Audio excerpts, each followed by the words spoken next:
We're just missing one panelist, Svetlana Bergina. She's not there yet. Probably she will come.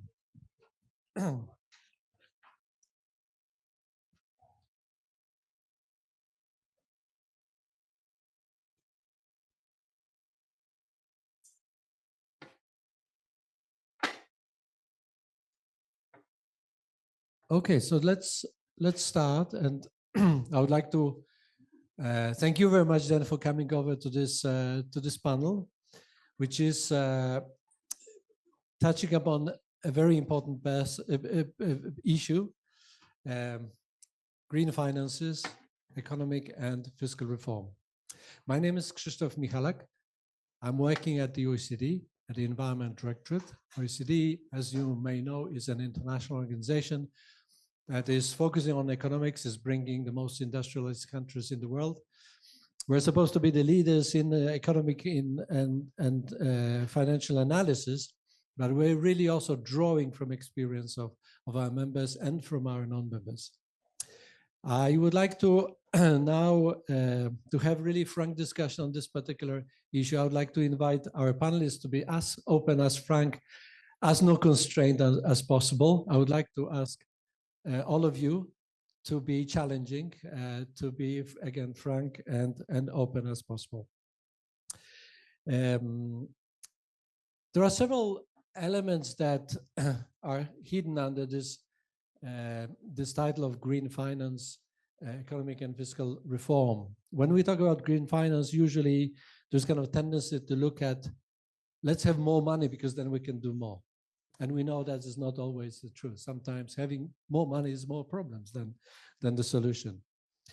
But let me just start by maybe identifying the few elements to focus on, and then certainly I would like to then ask our panelists to share their views on those kind of the first element of financing in terms of green economy, green recovery, is then how to make sure that whatever decision is being taken on in terms of investment, putting money into investing, that it takes into account green element.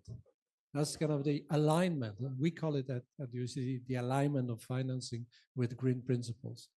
So make sure that every investment is considering to meet certain environmental goals, or at least not to harm environment. That's one element I'd like to put forward for the discussion. There's also this whole issue of what policies, what instruments should be put into the policy framework to make sure that investors and the operators, they take those decisions, the investment decisions.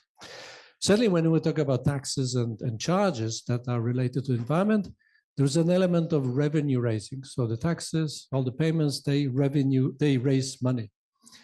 That could be put into a general budget and used for other purposes of economic and social development, health, education, other things.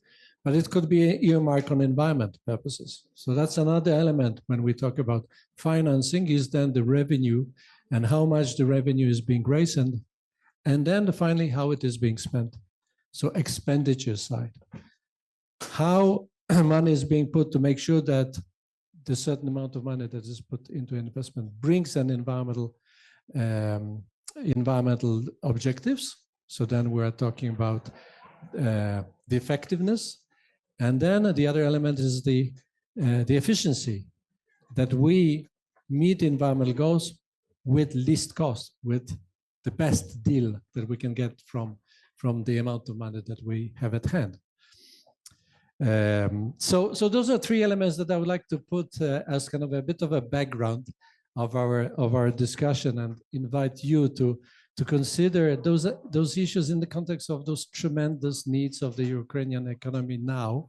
As we heard during the first panel session, the one challenge of damage inflicted by the Russian aggression over the last 3 years, but at the same time desire to restructure the economy, to modernize the economy, to catch up with other countries, to be a partner with other countries in the world, to make the Ukrainian economy as competitiveness, as attractive as possible. So there's this double challenge of reconstruction and building. I hesitate to use this, and I don't like using the build back, because back is, we don't want to build back. We would like to build forward. So that's an element that I think we should be striving to. So enough of those introductory kind of the setting the scene comments, and I would like to welcome our distinguished panelists, and I would like to start with Andrei Tylyupa, Deputy Minister of Economy of Ukraine.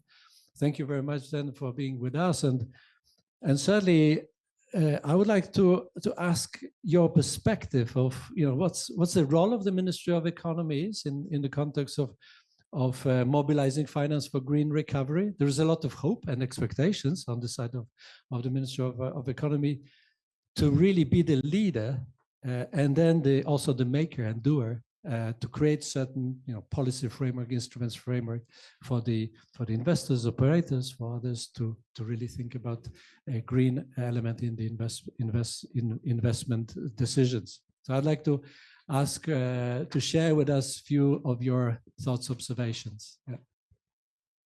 Okay. Okay, it's working. Yeah.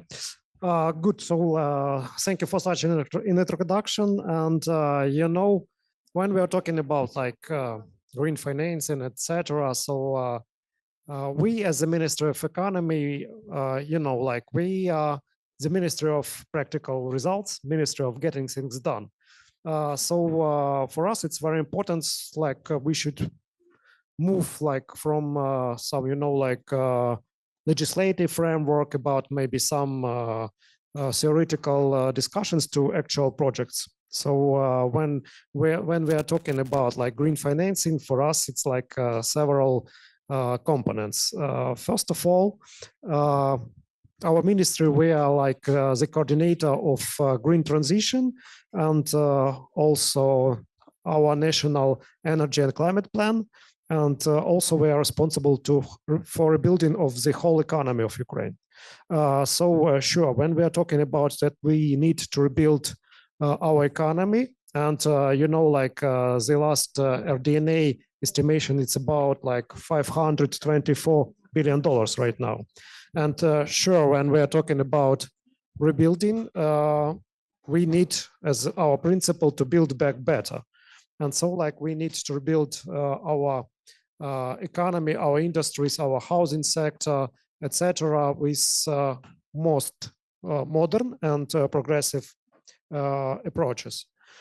So for us, it's to be practical. We see like, you know, this difference between two main destinations. First of all, when we are providing different green initiatives and etc., some legislative requirements, we had this very big demand from Ukrainian and international businesses about financing, because like if we are talking, we should provide some changes to production or something to construction, we need to back it with real money. And when from other side, we are also responsible for attracting international and also internal investment to Ukraine. And we are talking about different financial frameworks already provided. There are some part of this financing, it's about from 20 to 30% dedicated especially to green projects. But from this side, almost nobody knows how, like, you know, to estimate these projects and how to meet the requirements of World Bank, of EBRD, and other IFIs and DFIs. So for us as the Ministry of Economy, it's very important to be this, you know, matchmaker when we're like matching this real financing and also real projects. That's why we see it like a very big opportunity right now. And, you know, like we decided we should go with developing the united green taxonomy. So like everybody should be on the same page. What is the green project, how it should be estimated, how we should back it with finance also in public investment management or in private investments or just in some international financing. And also we want to develop, we already started the work to develop the green platform.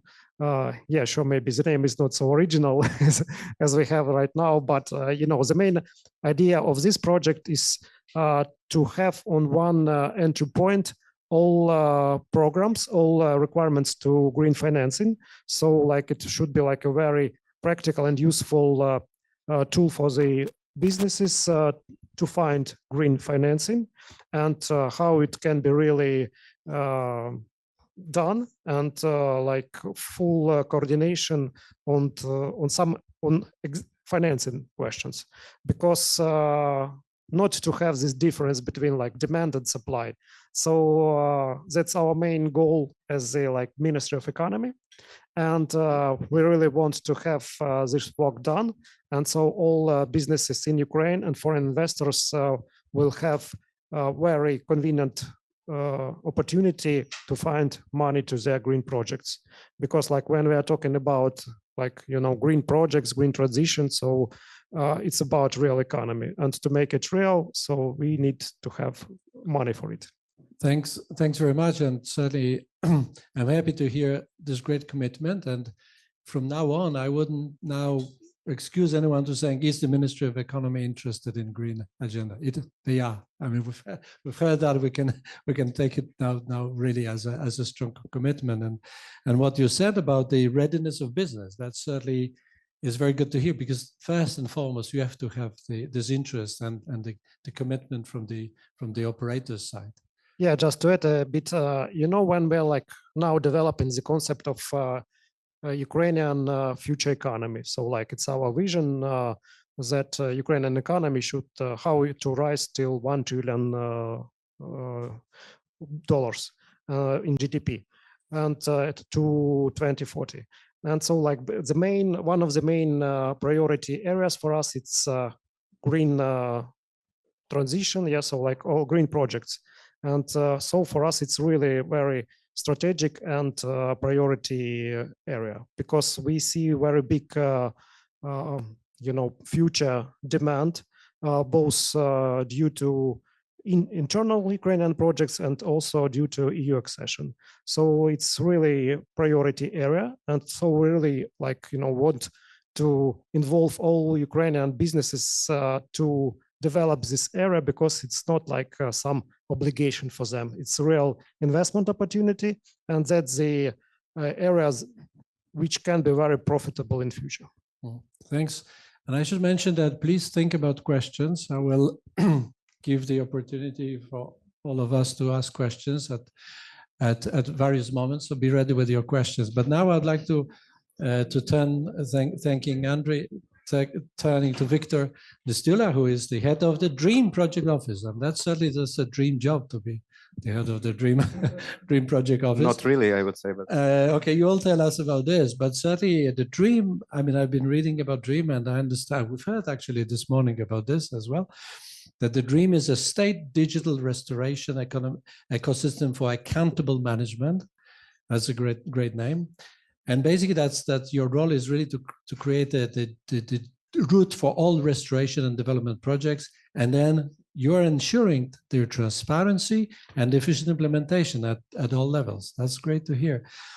Victor, if you can say a few words about your ambitions about this project. And necessarily there's one concrete question that I would have is like how you make sure that the green dimension is being injected in all those projects that you consider. Thanks, great questions. One question, whether it's better to proceed in English or in Ukrainian, just to understand the audience. I understand that we have the interpretation, so as you feel English is fine, right? Or okay. So first of all, DREAM was established as a platform to support reconstruction planning and management. But it eventually evolved in the digital backbone for public investment management reform. And now we're speaking about an approach that will cover basically any public investment in our country. Since in January, Parliament voted for amendments in the budget code that introduced an overall architecture of public investment management. And on February 28th, government of Ukraine approved secondary legislation, partly developed by Ministry of Finance and mostly developed by the Ministry of Economy in close cooperation with our team and many partners. I will answer the question when regulations will be published. I'm sure that there will be such a question. I believe this week, because there are some technical, let's say, finalizations between Secretariat of the Government, Ministry of Economy, Ministry of Finance, and National Agency for Corruption Prevention. But it's very important that now Ukraine has a very well thought and very well designed public investment management architecture. That was supported by many international partners. It was developed in close coordination with the IMF, European Investment Bank JASPERS, with European Commission, with the World Bank, and of course with many governmental and civil society organizations in our country. In short, this framework introduces strategic planning as a foundation for any public investment. So we should forget about situational projects that will be, created within 1 week and immediately supported. All public investment should follow strategic objectives of our country. And right now, on the final steps of approval, there is an overall concept for strategic planning that will introduce 14 years, like grant strategy, 7-year cycles that will be synchronized with EU budget cycle, like sectoral strategies, regional strategy for state strategy for regional development, and so on. And very importantly, when it comes to public investment, starting this year, Ukraine will prepare a first in the lifetime medium-term investment plan. Probably everyone knows that Ukraine every year prepares budget declaration. So this is something that is foundation for the state budget. Starting this year, there will be 2 parallel processes. One is responsibility of the Ministry of Finance to prepare budget declaration for 1 + 2, 3 years medium term. And another one is Ministry of Economy responsibility, preparation of medium-term investment plan with the same logic, 1 + 2. That is actually introducing so-called, Ukrainian in translation, investment streams that will be linked to strategic objectives. And why this is important? Because this is an overall, let's say, roadmap and information for all the stakeholders that are looking in public investment in Ukraine, what actually government of Ukraine strategically needs to implement, what kind of objectives we set in which sectors, subsectors, and how much money we need, and how much money government will put in it, because it's coordinated with the Ministry of Finance, with fiscal limits. So it's a very important information basically for the whole market, all Hromadas and all international partners, that guys, these are our strategic objectives and this is what we need. To some extent right now, I would say RDNA works as kind of document like this, but it has lots of limitations. So starting this year, medium-term investment plan is a foundation, or baza, as we say in Ukraine. This medium-term investment plan also sets overarching strategic objectives. And speaking about today's topic, climate change, or everything that is in focus of climate change, like all the kind of prevention mechanisms, energy efficiency, are set as an overarching strategic objectives for medium-term investment planning. And the government of Ukraine, Ministry of Economy, while starting preparation of this document, the process was launched 2 weeks ago, informed all the ministries that, guys, if you're thinking about your investment priorities, please keep these strategic objectives in mind. It's crucial to think about these topics with all the supportive, feedback, trainings, and so on. So this is first component. Then new methodology introduces new approaches for public investment projects and programs preparation. and appraisal. There are also many other nuances like sectoral and single pipeline structuring, monitoring of implementation, funding allocation, but preparation and appraisal are crucial for us, including for today's topic. Preparation methodology is based on dozens of workshops between several ministries, several international and civil society organizations, and is based on global best practices, including British 5-case model and recommendations produced by European Investment Bank JASPERS. We put lots of efforts in, let's say, thinking through all the things on green recovery, building forward better. Of course, we were discussing bringing back better, but we will learn our lessons from today's panel. Thank you. There are lots of questions. Unfortunately, there are not so many answers to those questions. And there are several elements that are already embedded into the methodology. So first of all, in project and programs preparation, there are 5 cases, like based on UK model: strategic case, economic case, financial case, managerial, and commercial. So overall, how every project or program should be justified based on its strategic importance, all kind of economic analysis, like whether it's cost benefit or least cost or multi-criteria, whatever, financial aspects, whether we have capacity to prepare this project and manage this in future, and how we plan to implement it, commercial case linked to procurement mechanism, procurement decisions, and so on. Several cases in preparation include important aspects focused on environment, mitigation, adaptation, no harm, and so on. Sorry, I'm not an expert here. And it's great that we have a great partnership with the Ministry of Economy, namely with Green Transition Office and Dixie Group, supported by World Bank and EIB JASPERS. So it's a really close cooperation with an expert field that is now diving deep in answering, okay, guys, we already included this as an crucial steps for projects and programs preparation. What are the nitty-gritty details? You know, what steps needs to be conducted? I believe colleagues can explain it in more details, and we are now looking at EU taxonomy, all types of EU directives, IFI checklists, new European Bauhaus checklists, UNECE PEERS methodology for public-private partnership. So lots of things that we are investigating, of course, Ukrainian legislation.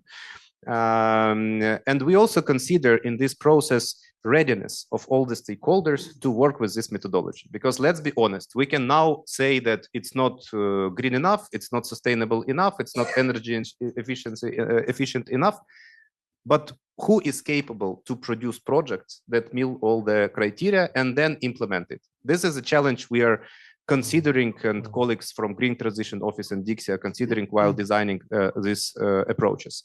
What is great, it's, as was said by Andriy as well, government of Ukraine, Ministry of Economy already recognizes it as a crucial requirement for all types of investment. Now we need to prepare a gradual plan how we will implement it in practice, starting from policy. And project preparation and programs preparation in one thing. So we hope that in the beginning of May, we will already have methodological recommendations on these components. Then, of course, appraisal comes. And everything that was prepared then needs to be appraised. Who is capable to interpret everything that was designed by Hromadas? Again, it's an issue. For some components, Ministry of Environment is set as a responsible body, but then there will be internal appraisal. So on the level of Hromada, on the level of ministry, and we also need to consider those factors because we need to invest in capacity building, or starting from awareness, you know, what is it in general, why it's important. But these things are also, I would say, well thought and well designed, and in good hands of experts from government and civil society with the support from international institutions. Preparation, appraisal, then funding allocation, right? With funding allocation, when we're speaking about Ukrainian budget, of course, you know, there are some maybe simpler requirements as of now. but we already see that going forward, these components will be more and more important, and partners will be stricter with every, let's say, cycle. We already see some requirements from EIB Recovery Program 3, for example, that are saying that, guys, these are important aspects to consider. And obviously, we need to prepare the whole, let's say, single project pipeline at all levels to make sure that we are ready to meet all those requirements when it comes to funding allocation. But good news, it's always about funder to decide on requirements. So if it's EU, less likely they will simplify, or lessen their requirements to this component if we're speaking about future major investments. And lastly, once funding is allocated, it's implementation. Of course, we will have lots of challenges, right? We can commit that everything will be A+ energy efficient, and everything will be, circular. We will reuse all the debris and so on. But what's happening on the construction site? In this case, monitoring is important, and it's a question of technical supervision, many partners, civil society, and so on. So it's another challenge that we will have. DREAM, I believe personally, being responsible for DREAM, plays a crucial role throughout the whole process, starting from medium-term planning, going to monitoring of what's happening. Because first of all, medium-term plan is prepared in DREAM. Everything is structured in data. So once the plan is approved, you will all see in data, in open data, in business intelligence, on public portal, what are the investment streams, in which sectors, how much, what are the objectives, etc. Then projects and programs initiated in DREAM as well. Appraisal goes in DREAM. Funding allocation is outside of DREAM, but decisions are then recorded in the system. Procurement and implementation. So in general, to conclude, government put lots of efforts to think about it. There are still lots of questions on how actually to implement it. The plan is now being developed with a great support from civil society, government, international experts. We understand that this plan needs to be gradual, and we understand all the limitations at all levels. It's great that there is consensus and good support from all the stakeholders to make it happen, and to ensure throughout monitoring, we already have tools that will be further improved, including DREAM. Thanks. Okay. Thanks very much, Victor. It really sounds impressive, and I would advise everyone to look into the DREAM website, because there is a lot of information about this kind of very well thought methodologies. And before I will give the floor to Andrej Hrys, who is representing the banking sector, and then for the banking sector, the issue of appraisal, project selection, funding is the bread and butter, is that they daily work. And certainly I would like Andrej to ask you to comment also what you've heard about this. But before we do this, are there any immediate questions from the floor? Anyone would like to ask Andrej or Victor any questions for clarification? I just want to make it as engaging as possible. Please. Thank you very much. My name is Krystyna Kwarcana. I'm from ALDE, European Association for Local Democracy. And I was wondering, how are the hromadas, the municipalities, consulted in preparing this medium-term investment plan? Fantastic. If I can add, could I propose a project to DREAM? Of course, everyone can propose a project. The question then whether anyone considers that proposal. But we are working on the mechanism going forward. So there are several levels. First, it's national medium-term investment plan.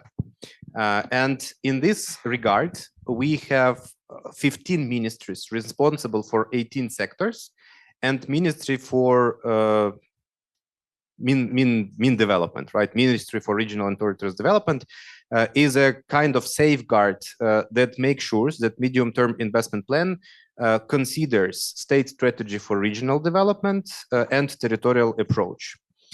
So in medium-term investment plan on the national level, it's Ministry for Development that needs to make sure that all proposals from all ministries are integrated with the straight strategy for regional development. So this is first. And second, according to the reform design, every hromada will need to develop its own medium-term investment plan based on its own strategy. That will be another challenge that will be started in July, August this year, because while government already produces its own plan, hromadas will start the process later. What is good, hromadas will already see what is the government thinking on public investment allocation, and potentially they will see where government plans to invest. And of course, they need to have their independent strategies that have to consider, of course, state strategy for regional development goals, but it will already help to inform their thinking on medium-term investment plan when they will be potentially looking at some state funding that can help to cover their objectives. Great. Any other questions? Yes, please. I'll give you the microphone. Дякую. Питання до Віктора. Скажіть, будь ласка, ну, уявімо собі, що прийде той час, Question to коли Victor. Well, imagine there will be a time when the criteria for considering whether the project is complying with all the requirements of the green taxonomy of the EU, etc. Now, in this case, will all the projects in DREAM, will all of them will be considered if they comply with the green taxonomy requirements, or that functionality is not being provided? Thank you. I don't know whether everyone who would be willing to answer the question, to hear the answer in English, would be already wearing the headset. So our task is to make sure that all the components are integrated at all levels, starting from the hromadas to the regions to the ministry, for all those responsible for the appraisal. And they should be informed to the initiators and to the appraisers.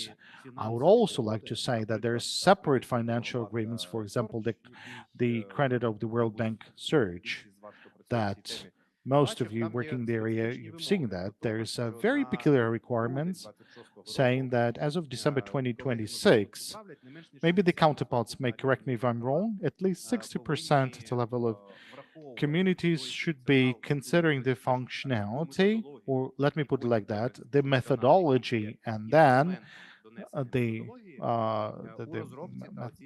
functionality in assessing, in developing and appraising of their projects. It's a challenge, but while developing all those methodological aspects, this is something that we are considering. We clearly understand that every step has to be provided to the hromada through its functionality, that the hromada should understand how to work with that, and the appraisers also understand how to take into account all this information. But I wanted to tell you that we shouldn't be too optimistic. This is an evolutionary process. This is a very complicated issue, and not too many people are ready for that. So, of course, we are able to develop the best methodology in the world, complying with all these standards. But if the people at the level of hromadas won't be ready for that, then we'll have a poorly prepared and appraised projects. And just one more thing to mention, the government is also thinking about that. The partners are also thinking of that. There is a project preparation unit, and we're already having project preparation facilities that at the level of international financial organizations and other institutions working on the development of the project, they should be providing support, including at the level of hromadas in drafting projects like that. So it's an evolutionary stage which is going to be implemented in a policy at a level of system for several years. So over a period of several years, we could be saying not green enough, not sustainable enough, but it's important that we are moving along the right direction. Thank you very much. Keep your questions. So we will, in order to progress now, I'll give the floor to Andrei, who is the head of the Environment and Social Risk Management Department at Gas Bank. But at the same time, he's the chair of the Environment, Social and Governance Subcommittee of the Independent Association of Banks of Ukraine. And I've been reading the Gas Bank is among the top 5 Ukrainian banks by assets, rather big. 90% of your share capital belongs to the state, and the Ministry of Finance is the representative. And then you claim your projects are developed and implemented in accordance with the best Ukrainian and international practices.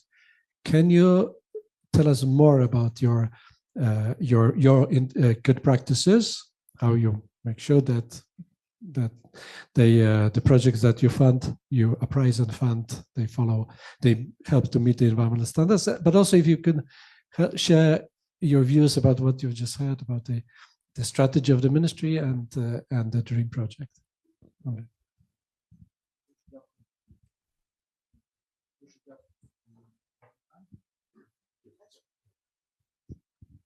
Дуже дякую за Thank поставлене you so питання. much for your question. I will be speaking in Ukrainian because I believe, there is a reason for this.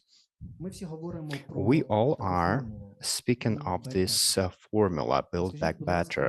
And are you maybe aware of any recommendations of how to make sure we are actually building back better? So the new materials, is this enough? Or the new paint over the old materials, would this be enough? Well, we need to have this criteria to identify which projects are fully in line with the modern requirements and are built within the existing constraints. I believe we need to introduce this taxonomy of sustainable kinds of activities to make sure that the banking sector, which is a direct link between the foreign or Ukrainian financing and the business that is getting the money, for it to be able to identify at the level of the banking department whether their project is within the sustainability criteria. It's a difficult thing to do, and I know that many ministries are working to implement the sustainable activities taxonomy. And without the banking sector, this would be impossible to do, because all of this is associated with the finance. The banks are going to distribute the finance and are going to report on this. We are in contact with EBRD and the World Bank, etc. They want to have all the reporting. They want to know what projects are the money spent for, and they are visiting major clients and also the small and medium enterprises that should be the backbone of our recovery. If we want to kill SMEs, we just need to regulate them in such a way that one would need academic education to understand these requirements. But if we travel some distance away from Kyiv, we will not see people wearing tuxedos. We will see people working in the field, and people have complaints about the requirements. Here is one example. Bank makes this assessment of risks, and it has been introduced since 2016.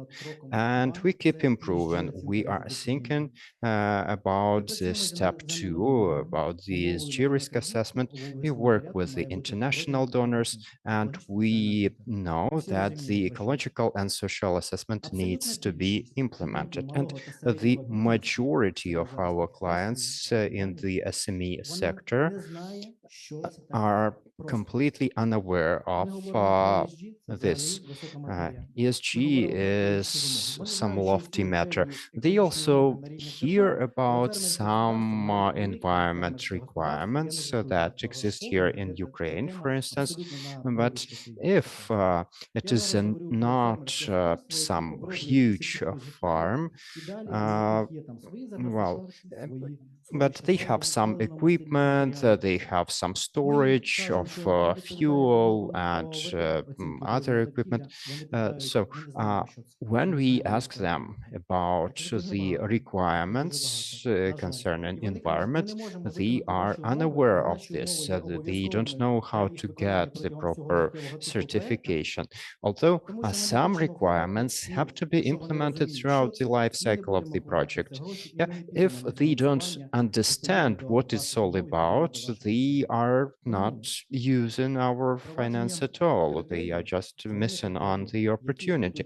So the implementation of the green criteria in the Ukrainian business, making sure that the business has the capacity to follow through, that's very important. And keeping in mind the legislation changes and the banking sector upcoming changes, they have established the ESG committee, and together with the Green Transformation Office, we are working on the improvement of this taxonomy to make sure we are able to implement this in our activity and make this clear to small and medium enterprises. That's it. Okay. Thank you. Thank you very much for sharing your thoughts. And certainly we have two representatives of NGOs, Svetlana Berdzina and Alexei Basyuk, who I will ask you about your reaction to what we just heard about whether we should go in tuxedos to some of the villages or change into corduroy bridges or other. But before that, I will ask, I saw that there was one question here, so maybe we could take it. Sorry, we need a microphone. I can give you. Oh no, there's one coming.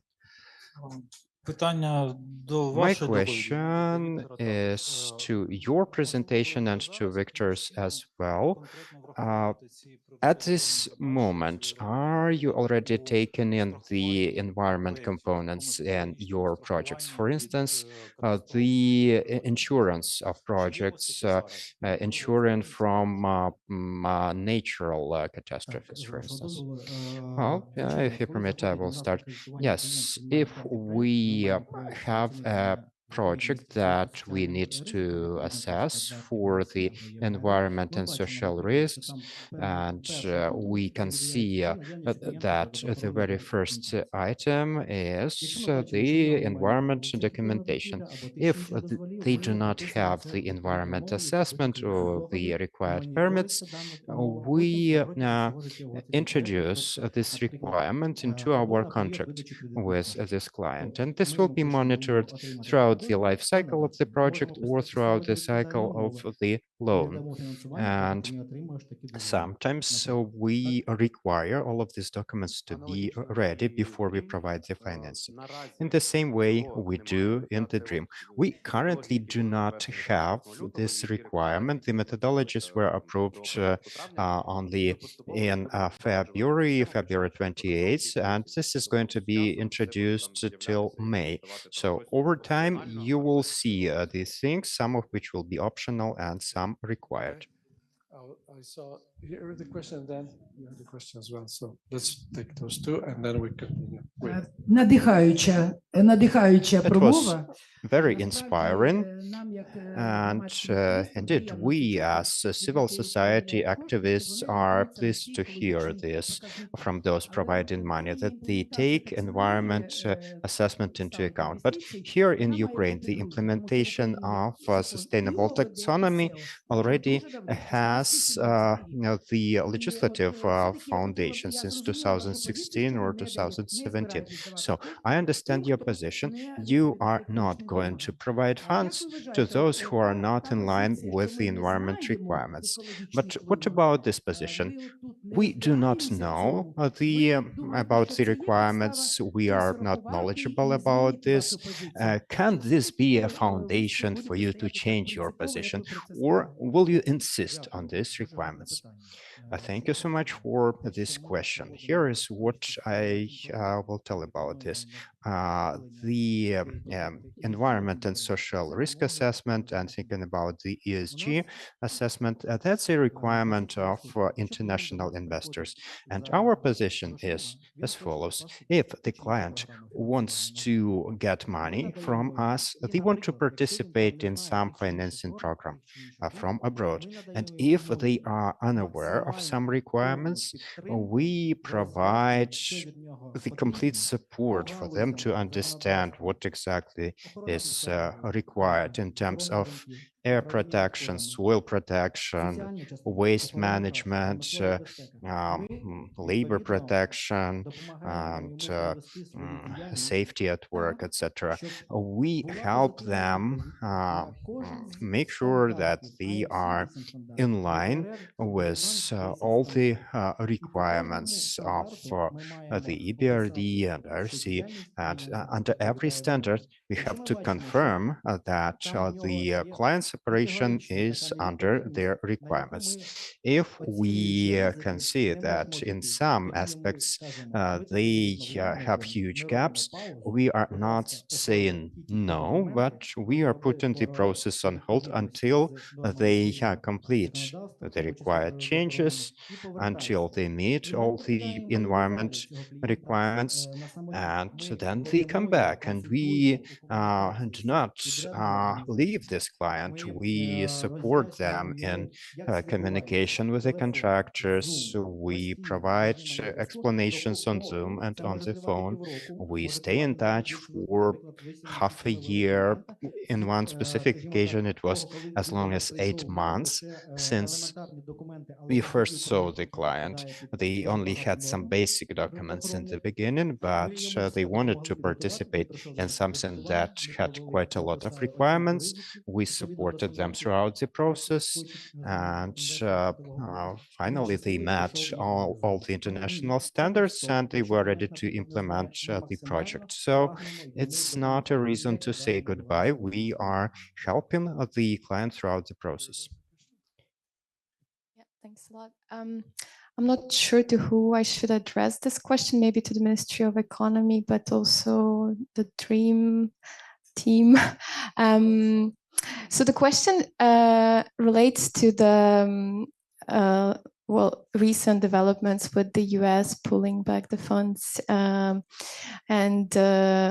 major programs that were supporting Ukrainian local regional authorities like Hoverla that started lots of infrastructure projects and then just suddenly disappeared and left Hromadas alone with debts and contractors not paid. And so the question is whether in this new PIM infrastructure, whether the government foresees a sort of national reserve or backup on a national level to this sort of potential risks that might happen. So say that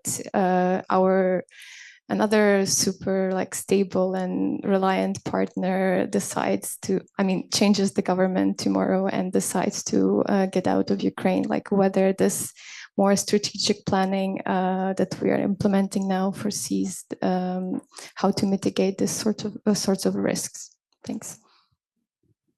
Not an easy question. I'll let you to briefly answer. I think this is a question probably for the Ministry of Finance, not to the Ministry of Economy and our team. But I just can comment from myself as I see it, right? So it's not an official position of everyone.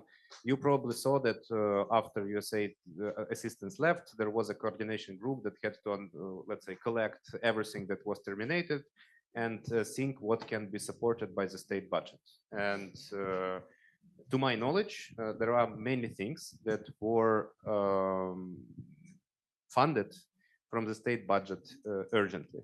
I'm sure that there are mechanisms to proceed with similar approaches going future, but in terms of PIM reform architecture, not related to whether it be the reserve fund or any other source of funding, there is one important note that 70% of resources every cycle needs to be allocated for completion of projects initiated previously. So government understands the challenge that we can start lots of things but never finish them. And based on current methodology, we first have to think about completing what needs to be done. Of course, every time we need to evaluate whether there is a sense to complete it, because on the ground situation can be different. But this also probably to some extent answers your question that yes, completion is also about priorities. Okay. Yeah, just to add about, right now we're implementing this project preparation unit, project preparation facility, yes, to help Hromadas, yes, to develop projects and with expertise. So right now we are creating this with the support of international financial organizations, World Bank, EBRD, etc. So here like pros and contras. Contras like they are rather slow because it's big bureaucratic international organizations. But like pro is like when we are received their decision and about funding, so it's almost irreversible. So like it's it will not depend from the decision from one separate government. So like that's more sustainable approach for us. And like here also that's why also we will have several units, just not to be dependable from one financial sources. Okay, thanks very much. So just organizational matter, we have 15 minutes left for a panel, unless we get a bit of a time because we started a bit earlier, but in principle, we should be over in 15 minutes. And now I would like to ask Svetlana to basically respond to what you've heard, and especially about I think the role of NGOs in terms of convincing the investors and the operators to put money into green projects. Доброго дня. Hello, and thank you. I would like to comment. I fully agree on the opinion that the one who provides finance can pose requirements.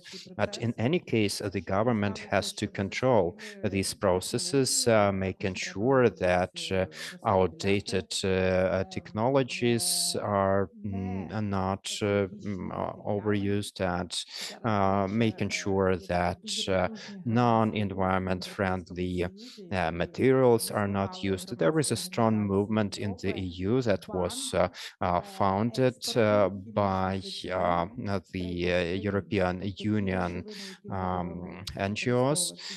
The movement intends to ban the reuse of forbidden substances in other countries, making sure that they are not exported to countries like Ukraine. This has to do with agrochemistry, but not only these kinds of chemicals. So we cannot only rely on the partners who are providing the money for recovery in this matter.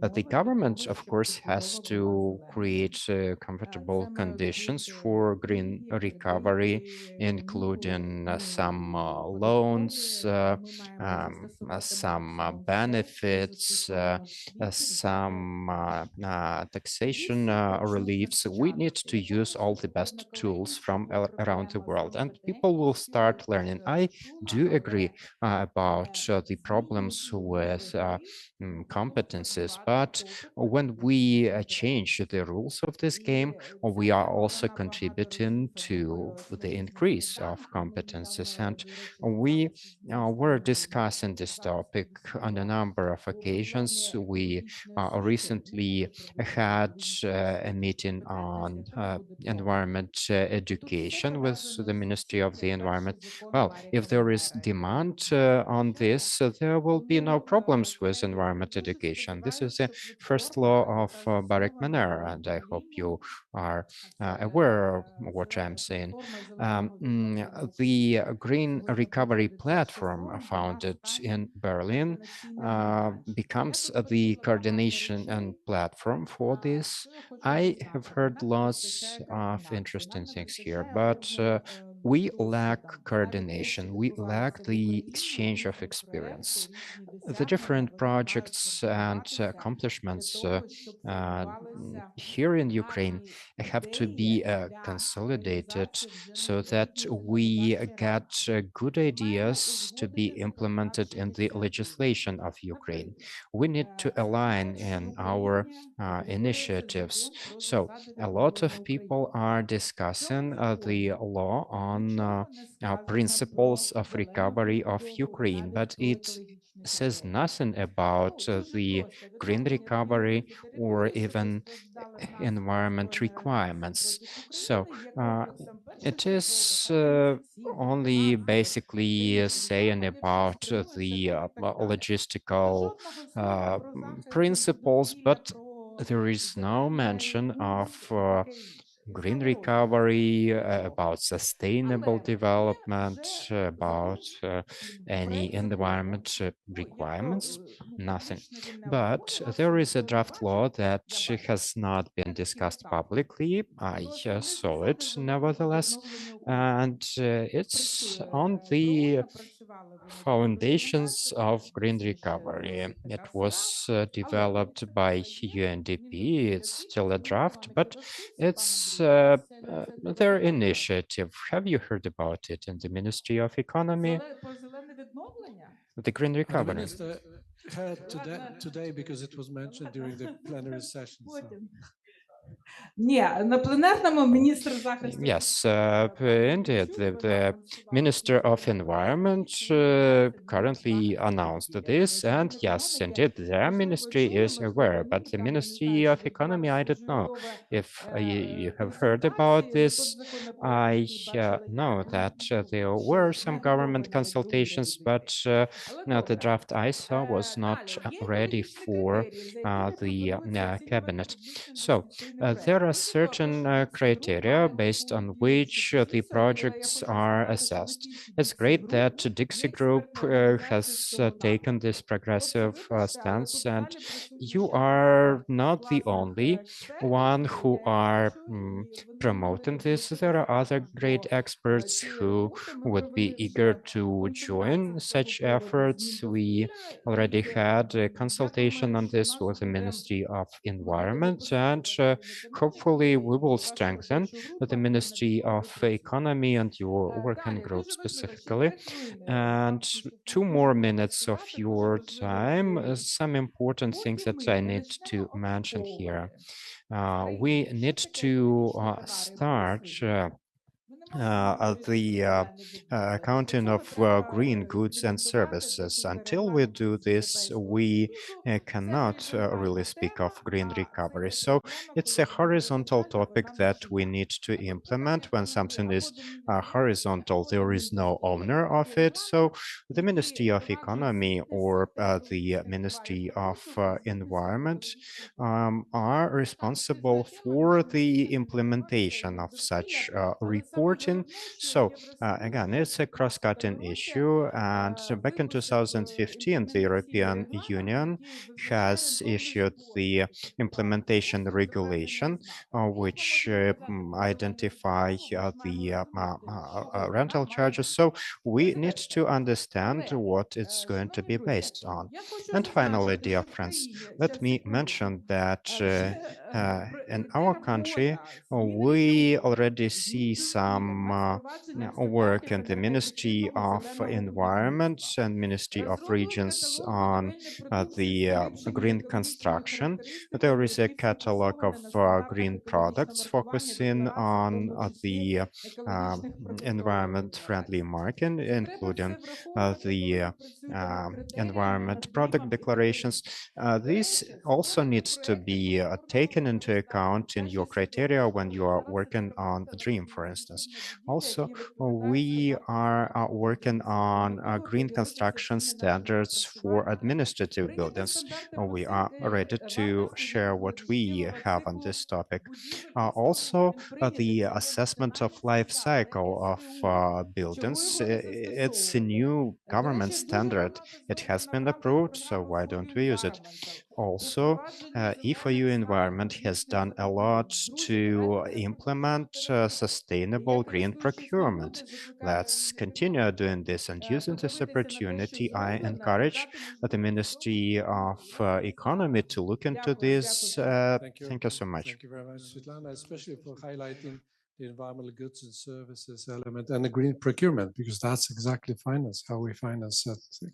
Sorry, Alexei, you had to wait, but now it's your turn. If you can share your reactions with us, please. Yes, I actually was glad to hear that we mentioned environmental impact assessment and this kind of processes, which I think is important for green reconstruction, because we immediately trying to talk about how to enable green projects. But I think it's very important for us to understand that you have basically to have environmental framework in place which will be working. And I think there is obviously a challenge for the country which want to recover economy and industry and to meet all the requirements. And I understand, I also talked to these businesses which tells me that EBRD is asking too much from them. But I think we have to admit that it's not only about environment only. I mean, the same businesses, they tell me when EBRD comes, they also want on safety, on even on marketing to develop things which are new for them. So I don't think why I'm telling that, I don't think that's a good enough argument not to ensure that we actually have environmental legislation and environmental processes in place, no matter how difficult it is, especially as we are in parallel part of the EU accession process. And I think it would be very difficult to argue with European Commission about accession saying, well, we have to delay all the environmental requirements. We happen as environmental group to work with municipalities over this recent years in very unusual form. We also supporting practical projects with municipalities and providing advice. And I have to say that the fact that there is this financing for green projects, it has a very big impact on the local level because municipalities learn how to do that. For them, it's additional funding. They look into it. Unfortunately, when they start to divide their own money, they're looking for cheapest options, right? So you work with these municipalities, they build solar on the water treatment plant, and then they buy cheapest secondhand diesel buses because of the reality where they are. So the question is, of course, how you multiply, and that's not something which will end up in a dream, right? It's decided locally, and that's a challenging. I don't have easy solution for that, but I think the fact that you have in parallel this processes when funding comes for green project, it's changed maybe slowly the whole attitude. Of course, there is also this should I call it corruption or just a friendly relationship between the municipalities and business owners who influence the choices they do. But anyway, I think we cannot solve it by say a separate platforms. It should be integrated in legislation, in practice, in control system.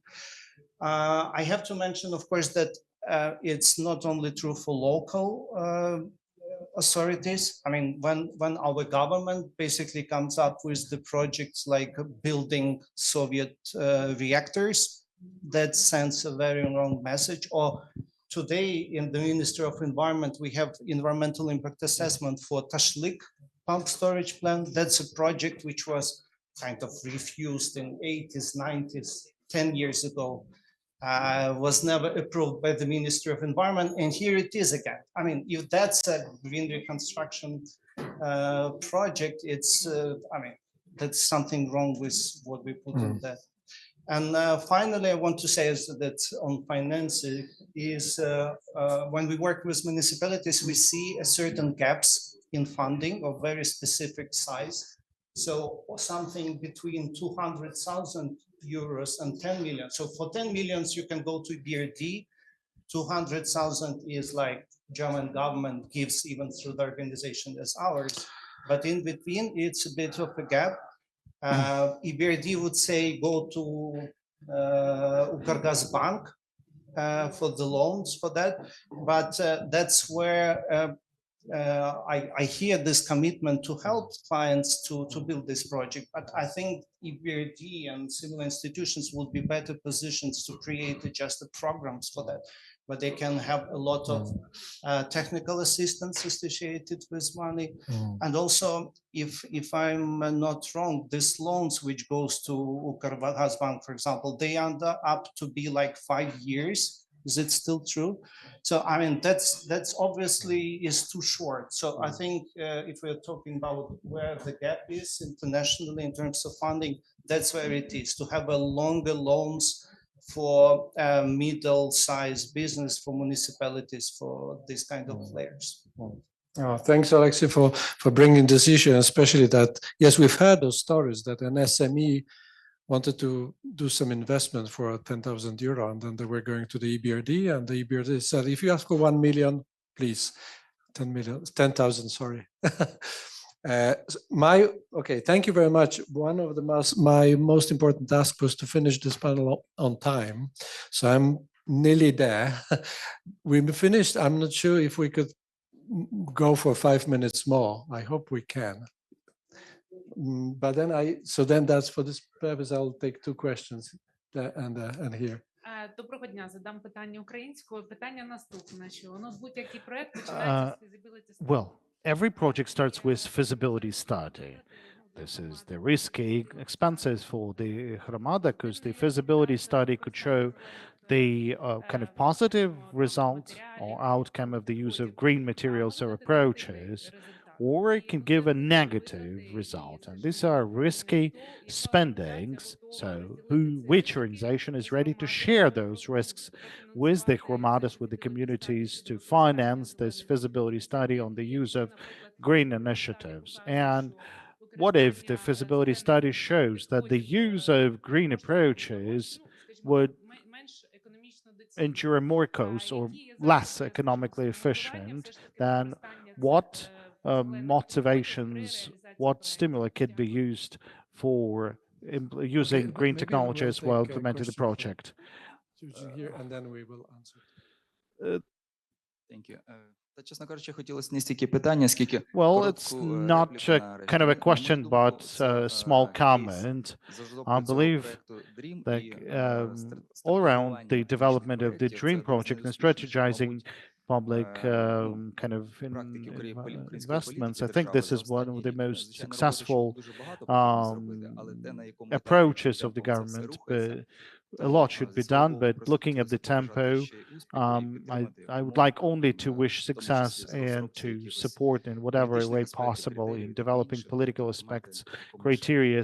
So just keep on working as you are doing right now. Thank you. Thanks a lot. So asking you to comment or react to any of the questions, I would also ask each of you to say one thing, what kind of priority action that we should consider to be taken by the platform in the context of our discussion about green finance and economic and fiscal reforms. And maybe we'll start from Andrei, please.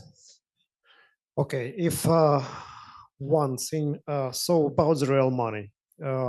Right now, we already have more than $3 billion of international financing allocated to green projects. And they are not used. There are some projects mainly on some energy efficiency and green energy. But so we should work together how to unlock this money, and it will give us a possibility to even to attract much more to green financing in Ukraine. So let's do it together. Okay, well, let's follow the logic of the prince. So Victor, maybe now, and then we'll follow it. Українською я буду відповідати. По-перше, щиро дякую вам за I'll be answering in Ukrainian. Well, thank you for the words of support. This is truly important because over the past years, looking at how the DREAM was developing, there were a lot of condemnations, debates that it's all about monopoly or royalty or something. So emotionally, that's not easy, and cooperation is very important. But talking about a single priority for the platform in context of your words, I would say that the cooperation and the dialogue. We are champions, in creating debates out of nowhere. That should not be allowed. The team of the Ministry of Economy, the Ministry of Finance, Ministry of Development, our team working on that. We are absolutely open platforms. We are happy to involve everyone for the cooperation context of your reform on GTO and Dixie 2 years ago. On the basis of property rights, we came up with the subgroup that combined over a dozen, maybe 20 of civil organizations working on those ideas. That is why the question of cooperation is not on the agenda. If there are good ideas, if there's good proposals, that's wonderful, because that's truly important. So let's cooperate, let's build dialogue, everyone is open, and that platform can help. Now, talking about the question on the feasibility study. Well, the new methodology came up with this new pre-feasibility study. Now we have pre-survey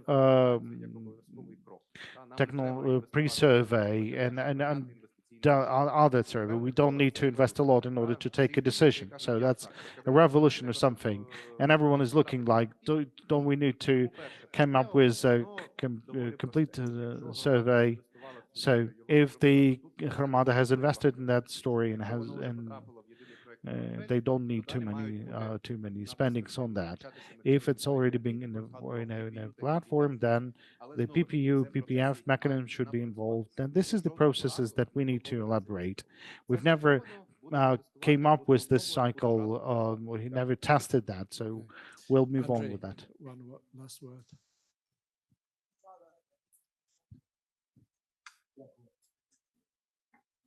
Дякую. Thank you. Перше, Well, я first, думаю, що платформа має бути I wouldn't support that the platform should be the platform should be the basis for exchanging the ideas, so that the business available here would be able to hear the answers to those questions from the government, from the other organizations that are engaged in the development of the legal framework in our country, should be able to ask their questions and be ready to answer and hear the answers. I agree that we currently don't have a single coordination of all those initiatives. This is something that I'm saying out of my own experience. There's a lot of different initiatives, but there's no kind of a single judge or a single referee to coordinate on that. If the platform will serve as the coordinator, that would be wonderful, and I'm confident that would lead to a success. And third, I would like to ask to consider the possibility of conducting communications like that in the regions of Ukraine, if not in all the regions, but somewhere in the west of Ukraine, somewhere in the south of Ukraine, so that the business working in those regions would be able to attend meetings like that, to hear the new trends, to rethink their activity, and to know whom to address in case of any questions about this support. Thank you. 1 minute for Svetlana and 1 minute for Дякую. Я також погоджуюсь, що нам потрібно I налагодити also agree that we уникнути need дублювання. to make sure we have no duplication, to inherit the coordination and synergy. I truly believe that when it goes to green recovery, the platform could truly become something that would be able to unite everyone and to ensure the proper coordination and synergy. And another thing which is very important is that the platform should have a possibility to influence the decision making, and that requires a proper mechanism of cooperation with the Ukrainian government and with the IOs and donors in order to make sure there's a wider number of stakeholders and there's a more potential for implementation of another project.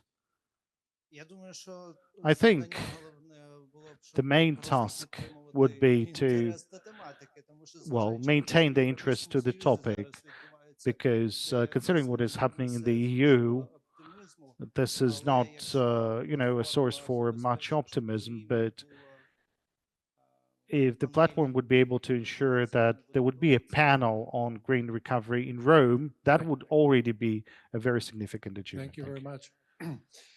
Thank you very much for all your sharing your views and being very frank and open as I asked for. Thank you very much for all your active participation. Two things. First is that I will not be making any summaries because I made a deal with Andrei Kitura, who is sitting here, and then he will be the rapporteur. He will present some of the findings, the main findings of our discussion. Please shout if you don't agree or if you forget something, so please add. And I would like again to thank you very much. OECD has been a great supporter of the platform from the beginning. We're ready to help. We're still here. OECD has a special relations with Ukraine because Ukraine now is a prospective member of the organization, is one of the most important economic organizations in the Western world. And that gives really a very strong lever to engage, to introduce and bring Ukraine into market-oriented democracy, human rights observing countries.